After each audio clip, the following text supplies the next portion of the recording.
সকলো ধৰণৰ উচ্ছেদৰ আমি বিৰোধী। দ্বিতীয়তে গিৰিগাই কেলেংকাৰীৰ উপযুক্ত তদন্তৰ দাবীত আমি সমগ্ৰ ৰাজ্যখনতে আমি আন্দোলন গঢ়ি তোলাৰ সিদ্ধান্ত গ্ৰহণ কৰিছোঁ। উচ্ছেদৰ বিৰুদ্ধে বৰপেটাত CPIMৰ গণবিক্ষোভ সমদল।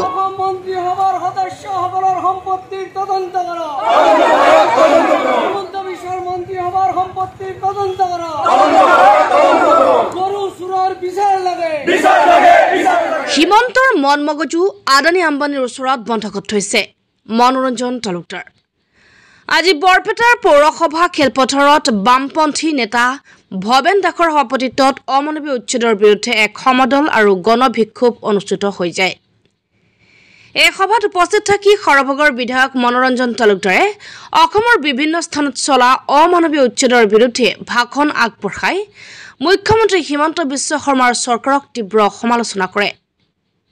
এই সভাত CPIMৰ ৰাজ্যিক সম্পাদক সুপ্ৰকাশ তালুকদাৰেও সাম্প্ৰদায়িক বিজেপি দল আৰু হিমন্ত বিশ্ব শৰ্মাক চৰকাৰক ক্ষুৰধাৰ সমালোচনা কৰা পৰিলক্ষিত হয়।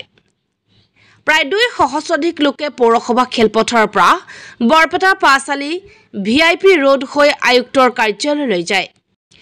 আয়ুক্তৰ কাৰ্যালয়লৈ যাওঁতে সমদলত অংশগ্ৰহণ কৰা লোকসকলে গলি গলি মে চোৰ হে, জন্তমল্ল চোৰ হে, গৰু চোৰৰ বিচাৰ লাগে, ধৰ্মৰ ভিত্তিত উচ্ছেদ কৰা বন্ধ কৰক, কৃষকক মাটিৰ পট্টা দিয়ক, গিৰ গাইৰ কেলেংকাৰীকে ধৰি বিধায়কসকলৰ সকলো কেলেংকাৰী তদন্ত কৰক, বনিয়াক মাটি দিয়া বন্ধ কৰক, সংখ্যালঘুক হাৰাশাস্তি বন্ধ কৰক আদি শ্লোগানেৰে বৰপেটাৰ আকাশ বতাহ কঁপাই তোলে।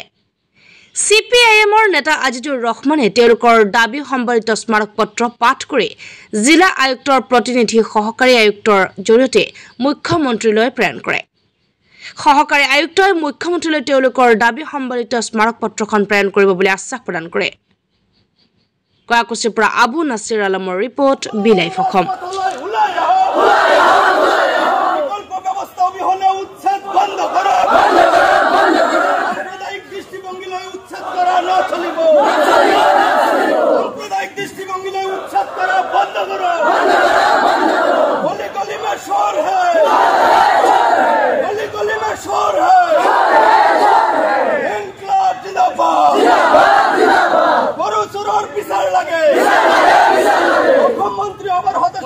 উচ্ছেদৰ আমি বিৰোধী।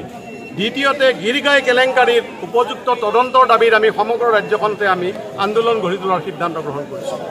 লগতে বিদেশী নাগৰিকক বহিষ্কাৰৰ নামত যিবিলাক অত্যাচাৰ কৰি আছে, পুছবেকৰ নামত যি ধৰণে মানুহক অমানৱীয়ভাৱে অত্যাচাৰ কৰিছে, ইয়াক বন্ধ কৰিবলৈ আমি দাবী জনাইছোঁ।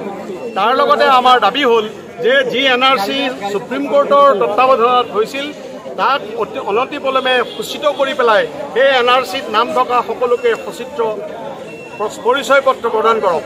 এই দাবী কেন্দ্ৰ কৰি আজি বৰপেটাত যি হাজাৰ হাজাৰ মানুহ সমবেত হ'ল, তেওঁলোকক আমি অভিনন্দন জনাইছোঁ আৰু আগন্তুক দিনত এই আন্দোলন অঞ্চলে অঞ্চলে আজি বিয়পি যাব, এইটো আমি কামনা কৰিছোঁ।